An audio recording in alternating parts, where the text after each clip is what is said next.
to remember they are our angels, right?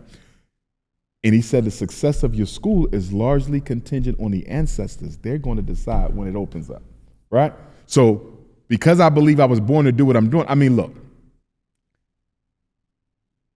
you're going to have a hard time convincing me that I'm related to Frederick Douglass by accident. Do you feel me? You feel divine, this whole thing. Come on, man. Yeah. We come, he's a speaker, he's a writer, I'm a speaker, I'm a writer. Before I knew I was, you follow what I'm saying? Yes. You could argue that our family might be the most impactful black family in American history. Think about it. You got Frederick Douglass. You got his two sons, Lewis and Charles, one of which was the Sergeant Major of the 54th. Make sure you go to AMC and watch Glory. It's out. You feel me? Okay, yeah, bet. Y'all let's check that out as a family. Yes. My grandfather, George, first black public school teacher in Denton, Civil War veteran, founder of Bethel AME. His father, my grandpop, Stephen, I come through their loins. You see, this is the cousin of Frederick Douglass and half brother. And then you got me with what I've done in the 21st century. Yeah. I don't think there's another family in black history that got 1, 2, 3, 4, 5, 6 men who put in the work we put in. You got Malcolm. Malcolm's grandson did a little activism. I was supposed to meet him before he passed. Malcolm's father was a president for Garvey. He was a Garvey leader. I believe his grandfather did some work, right? But that ain't 6. And then you got the Malcolm girls, right? Yep. You got Dr. King brother, Dr. King father, Dr. King right? So Malcolm, they got a pretty strong lineage. King got a pretty strong lineage. You got a few more. Booker T. Washington got a nice little lineage. But I don't think nobody, even with them, I don't think nobody messing with the Bailey dynasty. We got them. But even for this generation, you carrying the flag so high. Yes. Like with the King family, and it's like we know y'all there and we love y'all, support but y'all. You ain't front and center. You ain't front and center. You just not on the marquee. Me and Frederick Douglass is enough. Take us two. Who got two like that? You feel me? And so that's what I want to speak about, right? Because what you have been doing over the last 16 years, and you end up being debanked. Does that worry you? Do you like? I was bothered because I've been with the bank since I was 14, so it was kind of sentimental. I got my first summer job, my working papers with them. I'm like, damn, y'all just. But it was a good wake up call because I already knew white supremacy. But when you go through it, you're on a different level of war now, though. That's what I'm wondering. Do you feel that when you, because you know, me and Charlemagne are real tight. He had got in a scenario before where some of the shit he was saying on Breakfast Club.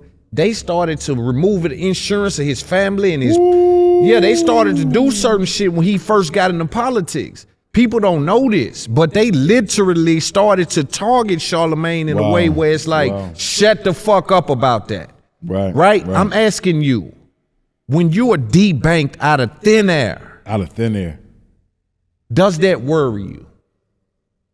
Do you understand the level of fight you're really in? I understand my level of fight. It doesn't really worry me because I've seen it all before with the ancestors. You know what I mean? Like, sooner or later, it has to come to this. You know what I mean? I just didn't expect it then. You know what I mean? It was off guard because I was on my way to South Africa at the time. So I'm like, damn, I'm not going to have no money in South Africa. You know what I mean? And I love South Africa, you know what I mean? So I was broke in South Africa, but everything worked out, though. Do you think your rhetoric and what you've done over the last 16 years, do you get away debt-free with that? Do you think white supremacy allows Dr. Umar Johnson? No, they're watching. So what I'm saying is... And they do what they do. You feel me? They watching, they sabotaging, they do what they do. The debanking... I'm going to go to Nat Turner. Okay. The Confessions of Nat Turner. I'm born August 21st, the day of the Nat Turner War, Haitian Revolution, George Jackson. Nat Turner said that when the Spirit appeared to him, he said, this mission, whether it comes rough or whether it comes smooth, you have to bear it. It also said to him, such is your luck, such you are called to do. And as I said, whether it come rough or smooth, you shall surely bear it. In other words, whatever happens, happens. You feel me? You have to be at peace with the mission. Yeah.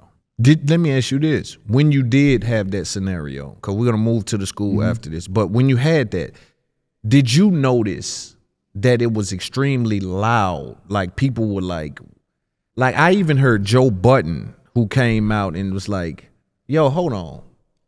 That doesn't make sense. Maybe people don't understand the debanking process, but people were asking questions like, hold on, you don't have any money, you don't have another card, you don't have someone you can go to. Your first thing is to go right online when this kind of situation happened to you. The person going online has done more to help black parents save their children from the school to prison pipeline than any black person in American history. There's nobody you can name. Educator, politician, pastor, psychologist, sociologist, who has saved more black children from the school to prison pipeline than Dr. Umar, and I've done it mostly for free. You feel me? So I'm going to my supporters. I'm not going to the world. The world got to hear it, but I'm going to my supporters and saying, yo, I need your help. And they started to help me. And as soon as they started to help me, Apple Pay debanked me. So you actually started to get money coming in, and Apple Pay debanked you. I can't use Apple Pay no more. And you telling me you don't feel like... And back to your question, they ain't give me a reason either. They're not required to. So I can't use Apple Pay no more. That's heavy. Without reason, this is happening to you. Cash App debanked me and debanked FDMG. GoFundMe debanked FDMG. All of this because of struggle streamer, cyber thought, interference, and slander. You got to remember, they don't want me to succeed anyway.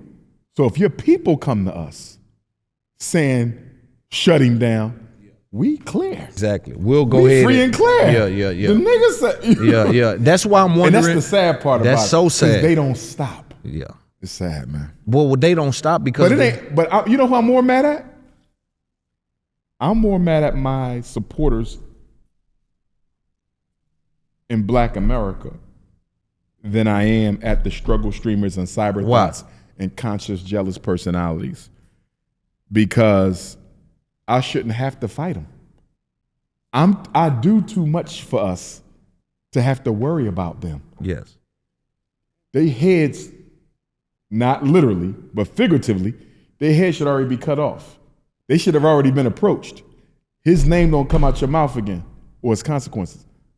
The saddest thing about genuine black leadership, the Kings, the Malcolms, the Garveys, the Freds, we got to fight the system and fight our people at the same time. And that's why we get so exhausted, because when you come home, you got to deal with them. You're watching a clip, but this conversation goes way deeper than this. The full interview is available right now at patreon.com/itsuptherepodcast. Unreleased moments, uncut conversations, the parts that don't make it to YouTube. If you really rock with the platform, go join the Patreon. Connect with Loon. Get access to everything. Patreon.com/itsuptherepodcast.